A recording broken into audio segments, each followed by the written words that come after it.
یوسف بن حسین کہتے ہیں کہ میں ذوالنون مصری کے ہمراہ ایک نہر کے کنارے پر تھا۔ میری نگاہ ایک بہت بڑے بچھو پر پڑی جو نہر کے کنارے موجود تھا۔ اتنے میں ایک بہت بڑا مینڈک نکلا جو نہر سے آ رہا تھا۔ بچھو اس کی پیٹھ پر سوار ہو گیا اور پانی میں تیرتے ہوئے مینڈک نے اسے نہر پار کرا دی۔ ذوالنون مصری نے مجھ سے کہا، یقیناً اس بچھو کا کوئی خاص مقصد ہوگا، چلو دیکھتے ہیں کہ کہاں جاتا ہے اور یہ کیا کرتا ہے۔ ہم دونوں نہر پار کر کے اس بچھو کے پیچھے پیچھے چل پڑے۔ اچانک ہماری نگاہ ایک آدمی پر پڑی جو نشے میں مدہوش زمین پر گرا پڑا تھا اور ایک سانپ اس کی ناک کی طرف سے چڑھ کر اس کے سینے پر بیٹھا ہوا تھا۔ وہ اس کا کان تلاش کر رہا تھا۔ اتنے میں بچھو سانپ کے پاس پہنچ کر اس پر غالب آ گیا اور اسے ڈس کر مار ڈالا۔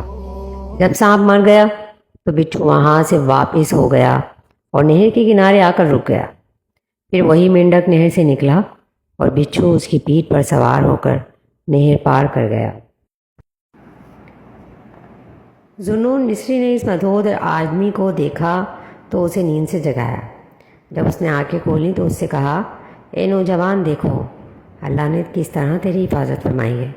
ایک بچھو نے آ کر اس سانپ کو قتل کر ڈالا جو تجھے مار ڈالنا چاہتا تھا۔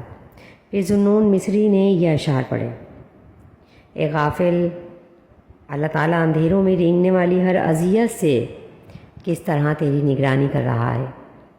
آنکھیں اس بادشاہ کی یاد سے کیوں کر سو جاتی ہیں جس کی یاد ہی دنیا اور آخرت کی نعمتوں سے ان کو مالا مال کرتی ہے۔ وہ مدہوش آدمی گھبراتے ہوئے اٹھا اور کہنے لگا، میرے پروردگار، نافرمان کے ساتھ تیرا یہ کرم ہے تو پھر فرمانبردار کے ساتھ تیری نرمی کیسی ہوگی۔ یہ کہہ کر نوجوان چل پڑا تو میں نے اس سے پوچھا، تم کہاں جا رہے ہو؟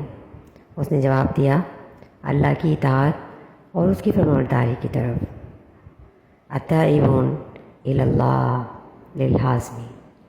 حازمی رحمۃ اللہ علیہ نے یہ واقعہ التائبون اللہ سے توبہ کرنے والوں کے ضمن میں درج کیا کہ جب کسی کو اللہ تعالیٰ ہدایت دینا چاہے تو کس طرح اسے گناہوں میں مدہوش رہ کر بھی نیند سے جگاتا ہے اور اسے گردن سے پکڑ کر اپنی ہدایت کی طرف لے آتا ہے۔